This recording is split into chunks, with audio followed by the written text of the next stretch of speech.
Welcome back to Ride Okie. My name is Logan. You're watching from OEM to Q1. This is episode 4 where I'm taking my Z125 that I bought bone stock, turning it into a track bike out here in Okinawa, Japan. Where I'm today going to be putting on my Öhlins suspension that I bought months ago and I've been telling you guys I'm going to do and put on, and I'm finally doing it. Before we do anything with the bike, I got to set it up off the bike over here on the table. I've already got a little bit of math done for the spring preload. Super simple, nothing crazy. I'll show you guys how to do it. And then we got to set compression and rebound. And then after we get the suspension on, I have stainless steel brake lines and a front master cylinder that I also want to throw on there to help with brake feel. Because right now these rubber hoses and the stock master cylinder, not cutting it. Let's get into it. Okay, so first thing we want to do is we want to get our spring preload whenever it's on the shock. So super simple formula, spring preload equals free length minus installed length.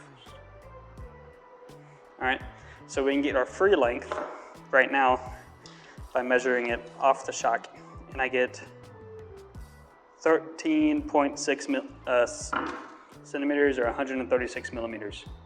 So that's 136. We don't know the installed length yet because we have to get that by doing the spring preload. We can find our spring preload in the manual here, and we know that spring preload recommended setup is 7 millimeters. So we want 7 there. So 7 minus 136 equals 129. So whenever we install this spring onto this shock, we want it to be compressed to 129 millimeters from the exact same spots that we measured it at. Very simple. Let's do that.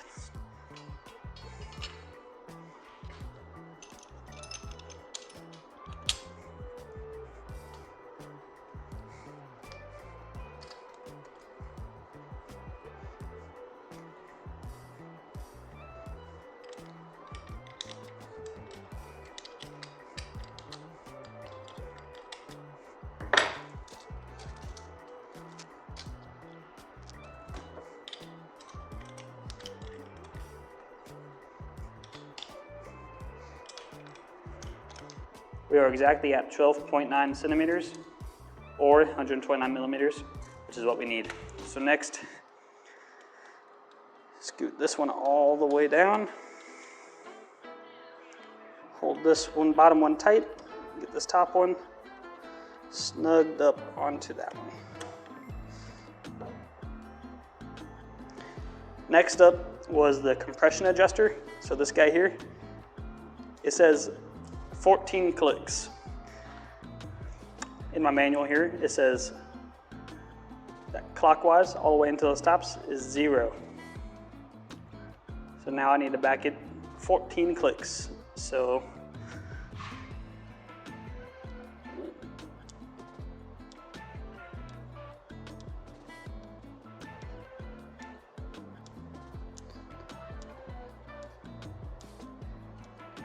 okay. That's 14 clicks on this guy, and I've got 129 millimeters of installed, so 7 millimeters of spring preload. This guy's now ready to go on the bike. Let's get over there and do that. Okay guys, so as you can see, I've put the bike on these jack stands. My reasoning for doing this is it's pretty simple. What I'm trying to do here is I'm trying to unload the suspension as much as I can. Right now, my rear tire can still spin freely, as you can see there.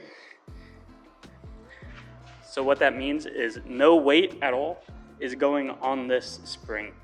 That's going to give me the easiest time getting this guy out. Now, an important note that was in my manual for the Öhlins was before I tighten everything up, to load the suspension very gently, or in its words, lightly load suspension before tightening the bolts. That's what I'm going to try to do. With one person, it's going to be kind of hard, but we endure. So let's do this. I'm excited, guys. Just like that, old shock is out, ready for the Öhlins. All we gotta do is put this guy in, torque the bolts to 59 Newton meters, and then we're moving on to the stainless steel brake lines. After we got everything else on, we'll adjust the Öhlins to be exactly how we need it. All right, let's do it. Trying to move when I'm trying to get you off my mind. I can see the signs, gone and got it on the side. Thought you were being sly, thought I'd never catch your line. Trying to keep it in, I can see it in your eyes. Go with doing the you, still pretending that we're cool. Something on your cheek, then that's strange, it's true. Trying to be a man tonight. Rear brakes are all done, stainless steel is put on, Öhlins suspension's on, bolts are tight. Now all we have to do really is do the front master cylinder and brake lines. Let's get to it. So I've got the front master cylinder off and the front brake lines. It was super easy. I didn't have to take my number plate off. Next up, we're going to throw on this absolute beauty, this RCB, what they say forged carbon fiber. I don't know how true that is. It looks true.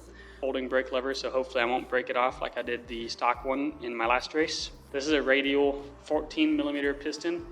Hopefully I'll get better feel off of this. I'll definitely get better feel because of the stainless steel brake lines.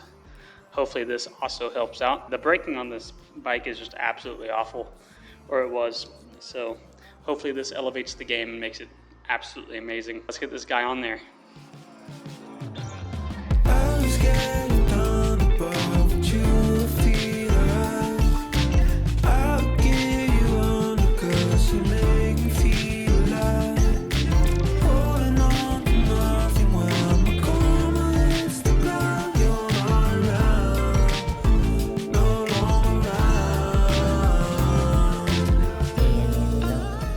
We have officially finished installing everything for this episode.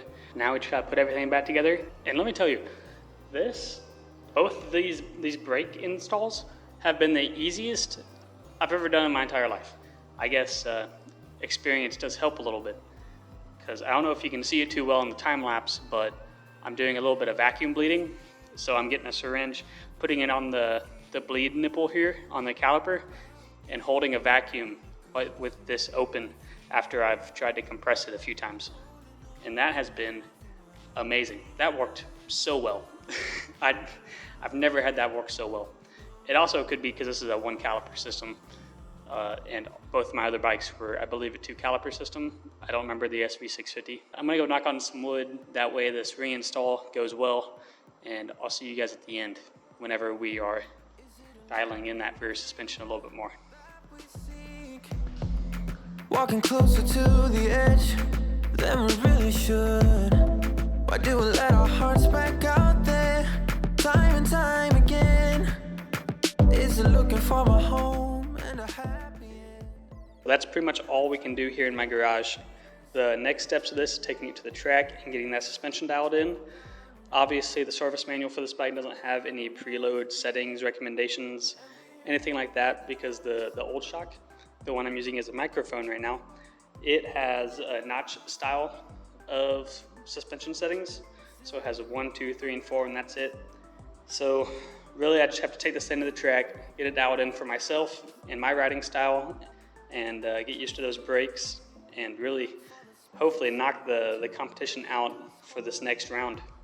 I'm excited to get this into the track, and see you guys there. And in a time and age when life has come to die, we're taking another step and hope to fly. And we fight like gladiators, never mind about the failures. Fall down and rise again, fall down and rise again.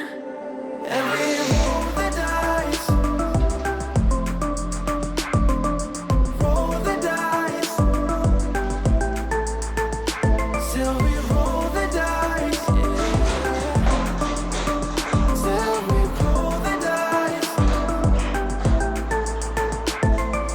Push that stone by the top of that hill. We got to the track. Unfortunately, it is raining, or it did rain quite a bit. We're gonna try to go out there anyway. Got the bike set up. It's getting ready to go out there. Got the tire warmers on it. We ball.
riding lap after lap, round after round. It kept getting hotter and hotter and hotter. As the sun came out and dried up, it got more humid.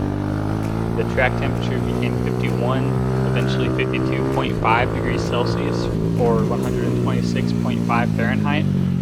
And it was just feeling amazing, except for that humidity, which was really putting a strain on me, making me tired, making me miss lines because I was making mistakes, getting tired. Eventually though, I got my best lap time.